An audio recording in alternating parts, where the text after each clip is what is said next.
going to be there. Ooh, that's cool. That's right. Production, where is that being held again? That's being held in Tucson. Tucson, Arizona, baby. Right. We're heading out to Tucson to get some Smash Reach action going on. Now, keep in mind, the tournament is not going to be hosted by SAK Gaming TV, but it will be broadcast on this exact same Twitch channel. Right. So be sure to check us out on here. Drop a follow if you haven't already, because we're about to have some more top 8 action for tonight's Pure Smash. Getting started here with Stroder Ame, indeed on the Kazuya pick, as you mentioned, and going up against Bethel3D. His Kazuya is about as polished as they come. As you can see, he knows the gimmicks and ins and out of this character. But something I really do like out of Stroder specifically is I see him go for the Dragon Punch input with the special attack. Right. Instead of the physical attack a lot more often. And also, they like to cancel a lot of their movement tech as well. Yeah, that is worth mentioning as well. And check it out, man. Already a solid first stock on the board for Stroder. Definitely working this Kazuya pick to the max right now. Yeah. Now, I've asked Stroder 2 days in a row now if they would play Piranha Plant for me. And they said no both times. Oh.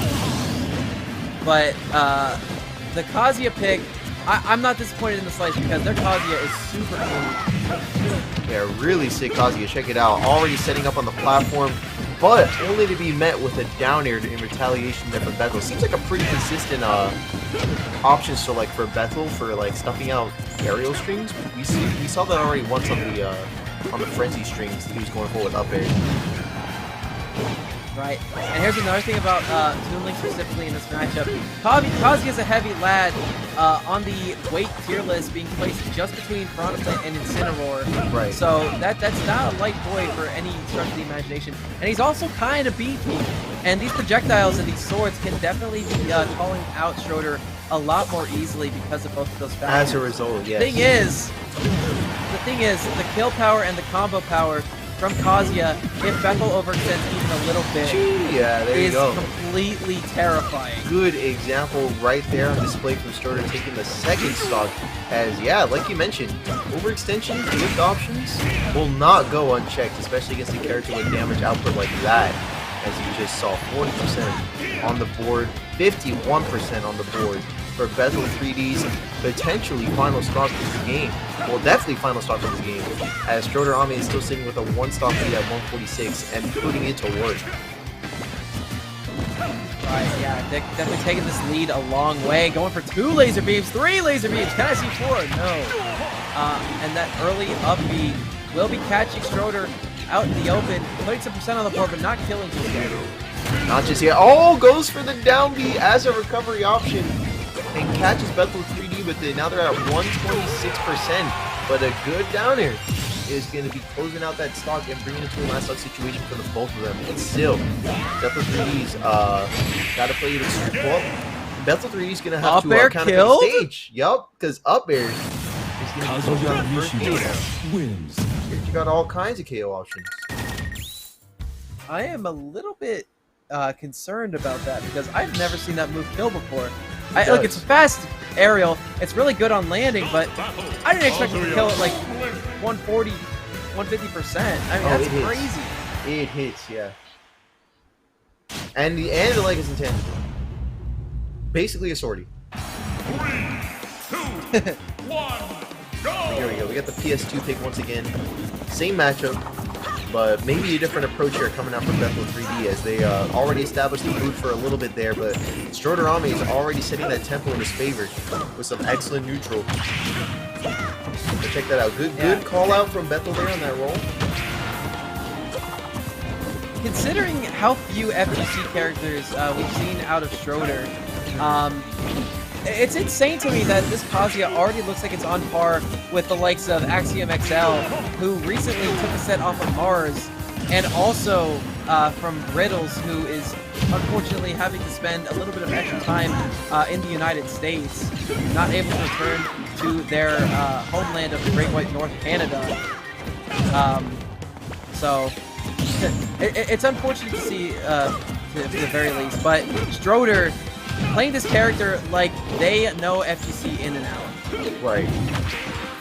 Like they know it, but like I know Stroder's dabbled with a couple of FGC games, but that's neither here nor there because right now we've already got one stock that is on the verge of being taken here from Bethel, but this time it's Stroder who's got to make up the groundwork, and there's that up air again.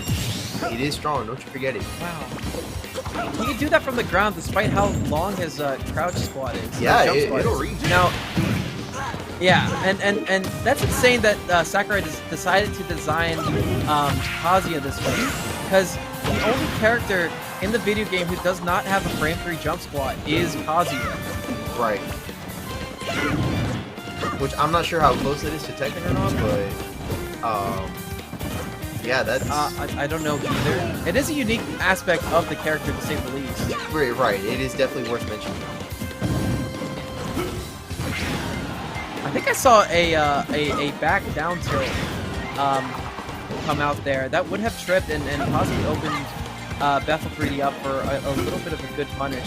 Right. Oh no! Oh no! Yeah, that definitely Yeah. seems like it was a misinput. But one more stock is needed for Bethel in order to close out game number 2, and they are dead set on that as well. They are not about to waste time on prioritizing on that mistake, but neither is Stroder planning on wasting any time on making up for it, as we already got what was a pretty good startup to a setup for taking a stock.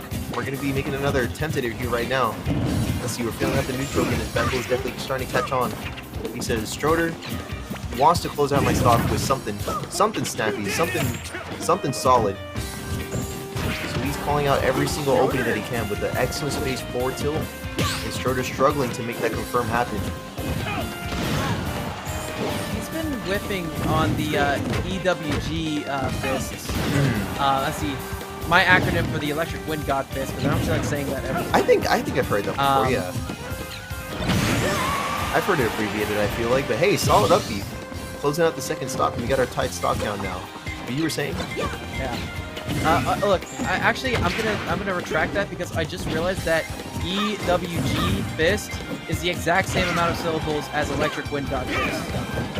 That's true, actually, wait a minute. Yeah, I've heard that before, but I didn't even realize that until now. Maybe that's why I don't hear it very often. Let's just call it the EWG. The EWG. There you go. That works for me. Ooh, but the setup like Yikes. that, up tilt and the up air, is definitely going to work for Bethel. Check that out. That was solid. That really was just up tilt and the up air, though, wasn't it? That was surprisingly simple. Watch. Let's see I think again. yeah. No, oh yeah, Boom, right here. Bing. Yeah. And something I haven't talked about yet either is the fact that these up air strings coming out from Stroder, or excuse me, from Bethel rather, have been super crucial in this matchup. Like, I've seen them take Kazuya from like 0 to 50-60% off of like just up airs. We saw it one time, I think first or second stock last game.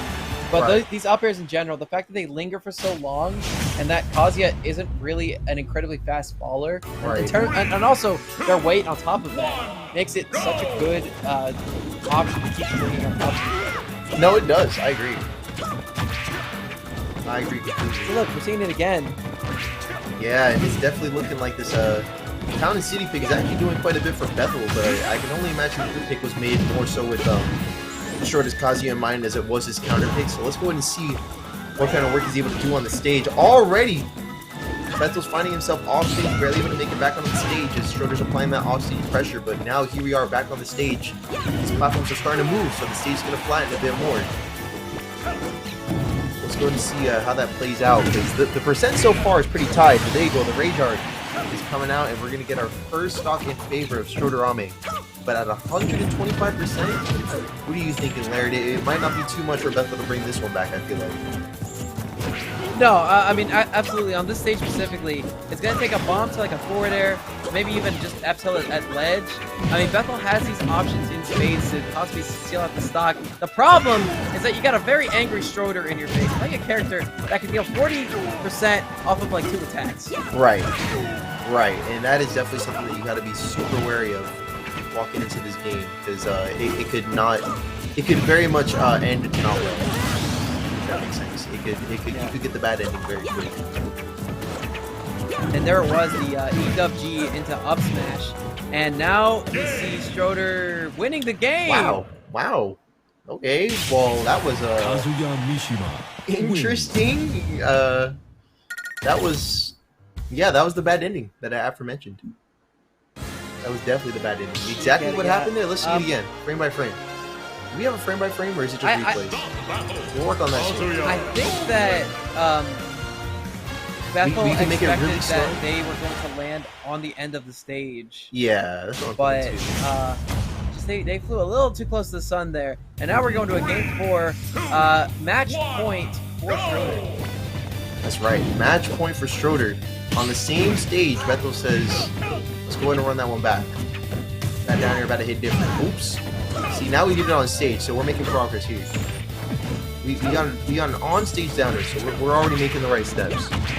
The road to recovery right now. Right.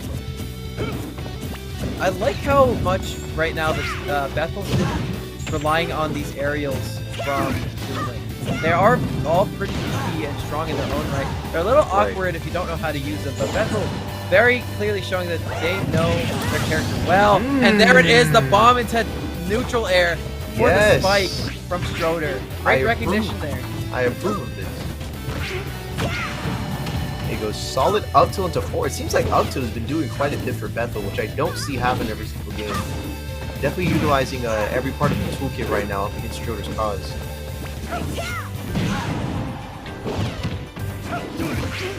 And I think right now it just comes down to how quickly Bethel can take the stock. If you give Stroder a big opportunity for that lead, I mean this rage art, yeah, I was like super close to killing.